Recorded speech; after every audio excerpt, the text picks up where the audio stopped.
shading this, where I'm shaking this translator, this is the way you can locate the app. So like now you can see from here over the left corner here, they are showing you the sign of the application, just like we uninstalled it before. So when you are having this application in your phone, installed in your phone, immediately you tap there, they're going to take you to the app. But because you are not having it, when you tap on it, that is, I'm going to tap here.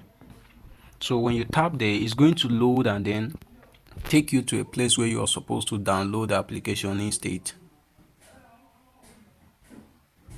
Yes, so you can see from here, this is the downloading page, and if I come down here, this is the download button here.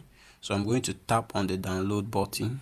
So you can see they're asking me whether I want to download this application. So I will just click download here and they start downloading. Then you know it's about 99, I think 99.1 megabyte thereabout. So when